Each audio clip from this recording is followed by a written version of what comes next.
like, I can't believe this. You know, as artists, we may talk about wanting a revolution, we talk about a police state and all these things, and all of a sudden you hear about this act and that they're going to sign it. And do you know about it? If you don't, you need to know about it. It basically suspends the Fourth Amendment. It basically, anyone can be called a terrorist.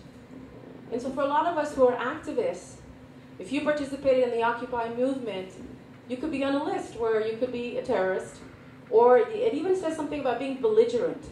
I mean, the role of an artist is to be pissed off and angry and say, hey, look what's going on. And so when I heard about this, I was like, no, that's not possible. And then when I found out, as all of you probably did, that it was signed by our president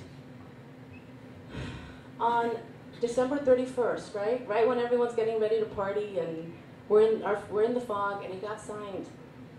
And it was really scary. And I hope you're upset, because I thought, wow, what happened to our Constitution? And so I thought, you know, we have to speak up. And obviously as activists, you know, if there's a danger where we could be put on a list, then as artists, we must speak up. We must say something, and we must come from love. Because so much about what terrorism is about inciting fear in people. But as artists, if we're coming from love and opportunity, then no one can declare us a terrorist, because we are here for love. We are standing on the side of love. And that's what I'm doing here, because this is my expression of love for my community. So another thing that's happened, thank you.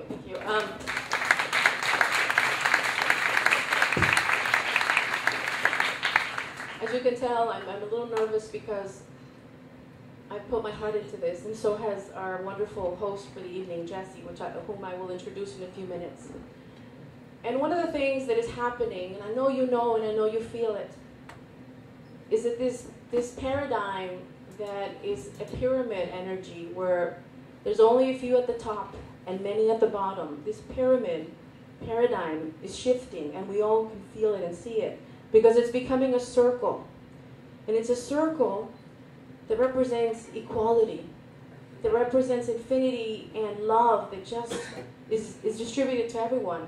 And what's so beautiful about a circle is that it's becoming a circle where everybody, even the people that have always been on the outside, can finally fit in that circle. And I think that's what's happening, and that's why people are scared, and that's why laws like the Patriot Act and the federal, oh my God, see, I feel pissed off by that. Anyway, and so something exciting is coming, or something scary. So the reason we wanted to do this in January, right at the very first weekend, is because we want to start things right. We don't want to come from fear, because there's so much fear out there. We want to come from love, and we wanted to bring together 99 poets to inspire us, to keep us going, because who knows what's going to happen. But let us come from love. I will be the first poet, and I wrote a poem for this evening, and it's called I Am the 99%.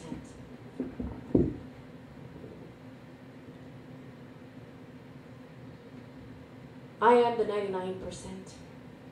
I am the man who set himself on fire to protest injustice. I am the man and woman one September day responding to a tweet to occupy Wall Street. I am the brown and yellow woman going blind from making brand merchandise for giant corporations they cannot afford to buy or wear. I am the young, brave brown warrior, previously incarcerated, who cannot find a job or place in society. I am the hungry woman who could not feed her children because there isn't enough for the poorest 1%. I am the silver-haired man who cannot remember the days when people mattered and corporations were not people. I am the soldier returning home to no victory parade, nor with limbs or hopes or nights of restful sleep.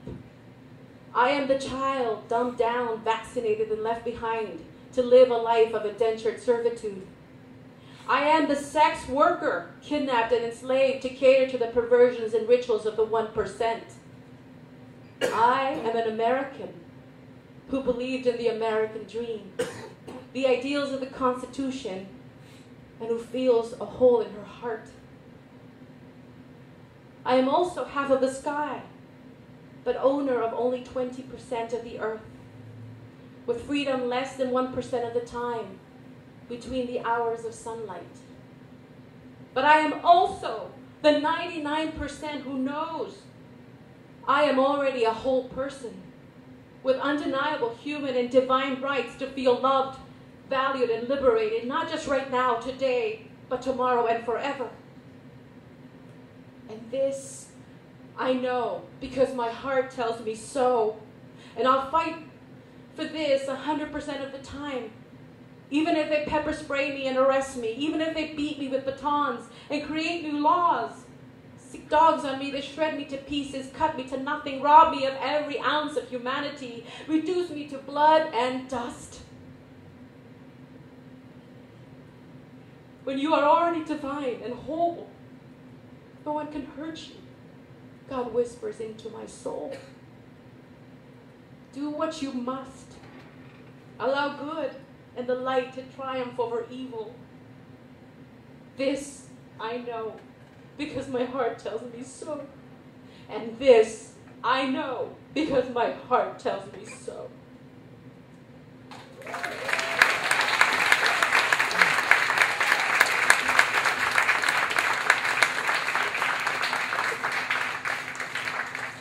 Thank you. So it gives me great pleasure to introduce my co-conspirator and Chingona artist, a wonderful woman who is divinely inspired, who is divinely gifted, and a goddess herself.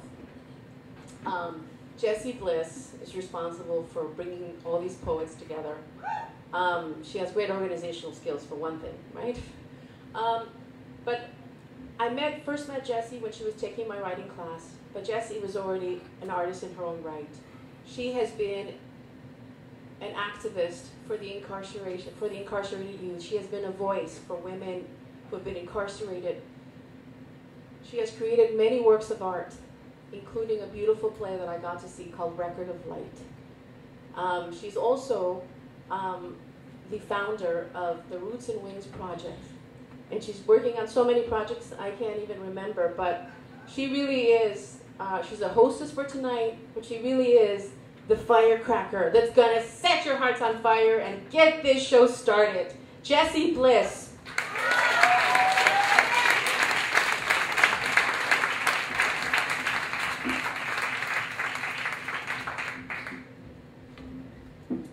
What an exciting night. This is such an honor to be here.